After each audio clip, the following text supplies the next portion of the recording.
வணக்கம்.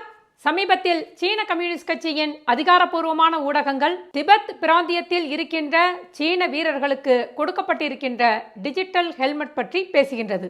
இந்த டிஜிட்டல் ஹெல்மெட்டின் மூலமாக பீரங்கி மற்றும் விமானப்படைகளுக்கு நேரடியாக தகவல்களை அளிக்க முடியும் என்றும் அது தெரிவிக்கிறது. இதில் மிக முக்கியமான விஷயம், கமாண்டர்கள் தனது வீரர்களிடம் இருக்கின்ற அந்த ஹெல்மெட்டில் பொருத்தப்பட்டிருக்கும் வெடிகுண்டை வெடிக்க வைக்க முடியும் என்பதுதான். எதற்காக சீன வீரர்கள் தலையில் வெடிகுண்டு வைக்கப்பட வேண்டும் என்ற கேள்விக்கு, சீன வீரர்கள் ஏதேனும் சூழ்நிலையில் எதிரிகளுடன் பிடிபட்டால் அவர்களுடைய கண்ணியத்தை காப்பாற்றவும், அதே நேரத்தில் ராணுவ ரகசியம் வெளியில் வராமல் இருப்பதற்காகவும் இப்படி குண்டை வெடித்து அவரை உயிரிழக்க வைக்க முடியும் என்று சொல்கிறது. அப்படியானால் சீன வீரர்கள் உயிர் இருக்கின்ற பொம்மைகளா அல்லது உயிர் இருக்கின்ற எந்திரங்களா என்று சீனத்தினுடைய குடிமக்கள் புலம்ப ஆரம்பித்திருக்கிறார்கள். டிசம்பர் 27, 2020 அன்று சீன கம்யூனிஸ்ட் கட்சியின் ஊடகமான CCTV 13 என்கின்ற அந்த ஊடகத்தில் திபெத் பீடபூமியில் 4500 மீட்டருக்கும் மேலே இருக்கின்ற கட்டளை மையத்தில் மிக லேசான, அதே நேரத்தில் உயர் இயக்கம் கொண்ட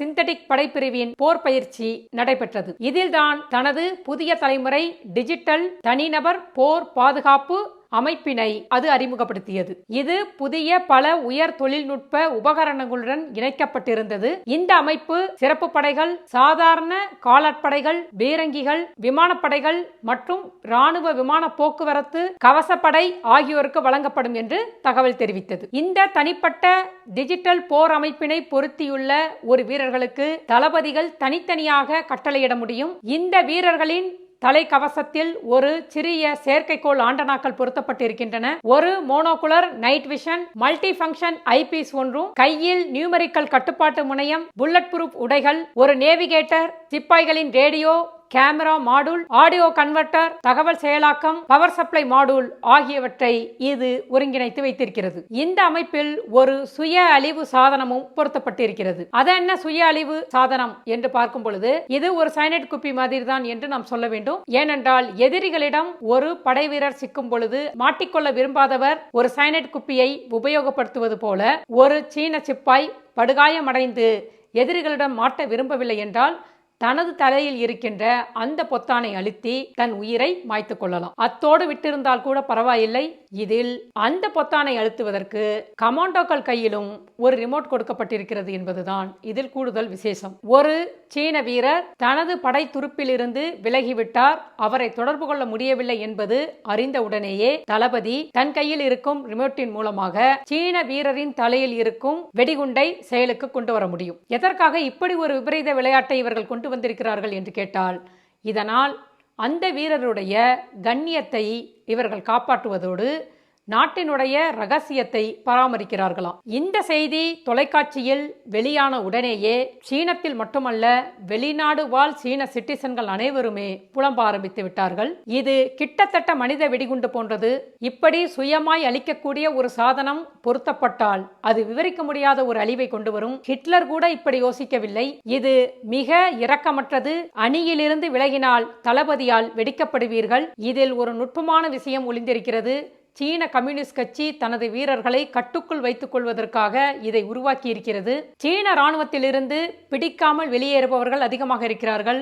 ஒன்று ஓடிவிடுகிறார்கள், அல்லது ஒரு மிகப்பெரிய ஒரு நோய்க்கு ஆளாகி இறந்து விடுவது போல பாசாங்கு செய்கிறார்கள். அது மட்டுமல்லாமல் கிளர்ச்சி செய்பவர்களை ஒடுக்கவும் இது போன்ற ஒரு விஷயத்தை ஜின்பிங் அரசு கொண்டு வந்திருக்கிறது என்று சீன மக்களிடம் ஒரு கருத்து எழுந்திருக்கிறது. இதனால் நொந்து நூடுல்ஸான சீன மக்கள், வீரர்களே கம்யூனிச ஆட்சியை சபித்துவிட்டு நீங்கள் சீக்கிரமாக நரகத்திற்கு செல்லுங்கள், இதை தவிர உங்களுக்கு வேறு வழியே இல்லை என்று கூறியிருக்கிறார்கள். கடந்த காலங்களில் சீன ராணுவத்தில் கை வெடிகுண்டு ஒன்று ஒவ்வொரு வீரரிடமும் கொடுக்கப்படும். அவர்கள் ஏதேனும் எதிரியிடம் பிடிபடும் சூழ்நிலை எழும்போது அந்த வெடிகுண்டை வெடிக்க வைத்து தன்னையும் அழித்து எதிரி வீரர்களையும் இறக்க வைப்பது வழக்கம். இதனை குளோரியஸ் பாம் என்று கூறுவார்கள். இதுவே மனிதாபிமானமற்றது என்று சொல்லப்பட்டது.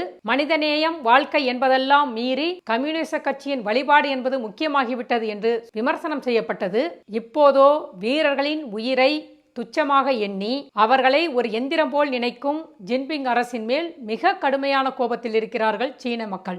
ஒரு சிலர் அமெரிக்க வீரர்களிடம் அமெரிக்க அரசு கொடுத்து வைத்திருக்கும் சரண்டர் கடிதத்தை பற்றி பேசினார்கள். அமெரிக்க வீரர்களின் உயிரை போற்றி மக்களை முதன்மையாக நினைக்கும் அமெரிக்க அரசு தனது ராணுவ சிப்பாய்களுக்கு என்ன செய்திருக்கிறது? ஒவ்வொரு அமெரிக்க சிப்பாய்க்கும் 1 டஜன் மொழியில் சரண்டர் கடிதத்தை எழுதி அவர்களிடம் கொடுத்து வைத்திருக்கிறது.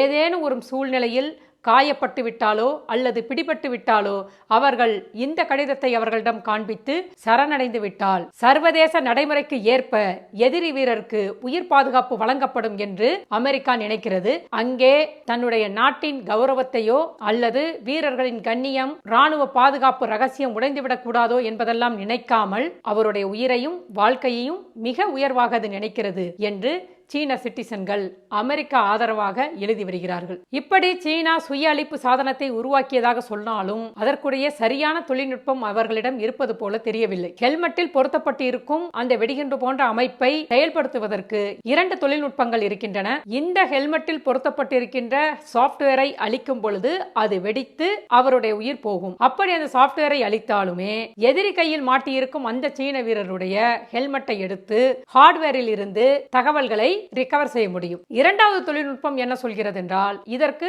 சிப் சப்போர்ட் தேவைப்படுகிறது என்று கூறுகிறது. இந்த சிப்களை சீனா தயாரிப்பதில்லை, முழுக்க அமெரிக்காவிடமிருந்து இறக்குமதி செய்கிறது. அப்படியானால் நிச்சயமாக இந்த தொழில்நுட்பத்திற்கு தன்னுடைய இந்த சாப்ட்வேரை தான் பயன்படுத்த வேண்டியதாக இருக்கும். இப்படி சீனா இதனை வடிவமைத்திருப்பதினால் மனித குலத்தின் வரம்பை அது மீறி இருக்கிறது. நாஜிக்கள் கூட செய்ய துணியாத ஒரு காரியத்தை இது செய்திருக்கிறது. சீன கம்யூனிஸ்ட் கட்சி என்பது தீவிரவாத குழுக்களையும் பயங்கரவாத குழுக்களையும் மீறி செயல்படக்கூடிய ஒரு தன்மையில் இருக்கிறது. வீரர்களின் தலையில் குண்டை வைத்து அவர்களை கட்டுப்படுத்துங்கள் என்பது எவ்வளவு பெரிய கொடூரம். இதன் அடிப்படையில் பார்த்தால் சீன கம்யூனிஸ்ட் கட்சி ஒரு தீவிரவாத அமைப்பு என்றுதான் நாம் குறிப்பிட வேண்டும். ஏனென்றால் தீவிரவாத அமைப்புகளில் தான் மனித வெடிகுண்டுகள் செயல்படும். சீனா எதற்காக திபெத்திய பிராந்தியத்தில் இதை அறிமுகப்படுத்தினோம் என்று கூறியிருக்கிறது என்று பார்க்கும் பொழுது இந்திய எல்லையில் லடாக்கில் ஏற்பட்டிருக்கின்ற முற்றுகையை கணக்கில் கொண்டுதான் இதை செய்திருக்கிறது என்று சொல்கிறார்கள். இந்திய படைகளை அவர்கள் அணுகும் போது ஒரு தற்கொலை தாக்குதல் நடத்த முடியும். அதே நேரத்தில் இந்திய படைகள் அவர்களிடம் வரும் பொழுது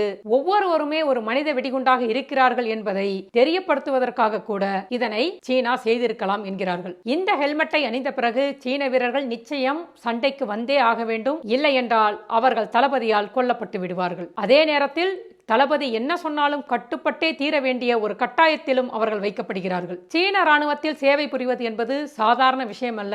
சீன ராணுவத்தில் சேர்ந்த பிறகு தப்பி வெளியேறுபவர்கள் தான் அதிகம். ஒரு முறை நீங்கள் சீன ராணுவத்தில் உள்ளே வந்துவிட்டு என்னால் தாக்குப்பிடிக்க முடியவில்லை என்று வெளியேறும் பொழுது அதற்கான தண்டனைகளும் அபராதங்களும் மிக அதிகமாக இருக்கிறது. ஒருவர் சீன ராணுவத்தில் இருந்து வெளியேறினால் 2 வருடங்களுக்கு அவர் வெளிநாட்டு பயணம் மேற்கொள்ள முடியாது. வீடு வாங்குவது, சொத்து வாங்குவது, கடன், காப்பீட்டு திட்டங்கள் வாங்குவது, மேற்படிப்பு, கல்லூரி படிப்பு என்று அவர் எதையுமே நினைத்து பார்க்க முடியாது. ஏனென்றால் அதில் அனைத்திலுமே அபராதங்களும் தடைகளும் காத்திருக்கும். அது மட்டுமல்ல, அவர் ராணுவத்தில் இருந்த நாட்களில் அவருக்கு சீன ராணுவம் எவ்வளவு செலவிட்டதோ அதனை அபராதத்துடன் அவர் திரும்ப கட்ட வேண்டிய ஒரு சூழலும் எழும். இப்படி ஏகப்பட்ட கெடுபிடிகளுடன் இருக்கின்ற சீன ராணுவத்தில் பணிபுரிவதற்கு சீனர்களுக்கு நாட்டுப்பற்று மற்ற விஷயங்கள் எல்லாம் உள்ளே வரவே இல்லை. அவர்களுக்கு இதிலிருந்து எப்படி தப்பிப்போம் என்பதுதான் நினைவில் இருக்கிறது. இந்த உலகத்தில் சீனத்தில் பிறப்பது மட்டுமல்ல, சீன ராணுவத்தில் பணிபுரிவது என்பதுமே மிக கொடுமையான விஷயம் என்று கூறுகிறார்கள். இந்த ஹெல்மெட்டில் குண்டு வைத்து அனுப்பும் இந்த விஷயத்தை எப்போதும் போல இந்தியாவை பயமுறுத்தும் சைக்கலாஜிக்கல் வார்ஃபேருக்காக செய்ததா அல்லது பிரச்சார யுத்தியாக இது செயல்படுத்தப்பட்டதா என்று கூட விவாதங்கள் எழுந்தன.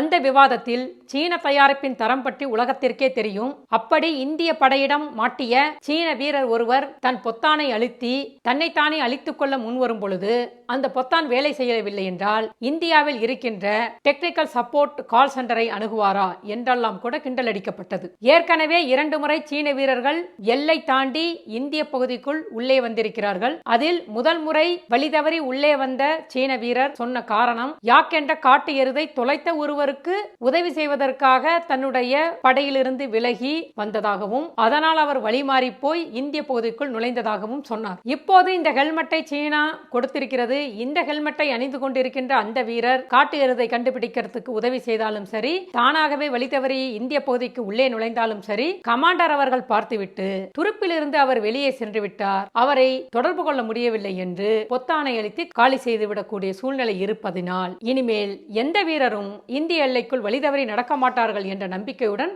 மீண்டும் நாம் அடுத்த பதிவில் சந்திப்போம். சப்ஸ்கிரைப் பண்ணுங்க, ஷேர் பண்ணுங்க, உங்களுடைய கருத்துக்களை பதிவு செய்யுங்கள். நன்றி.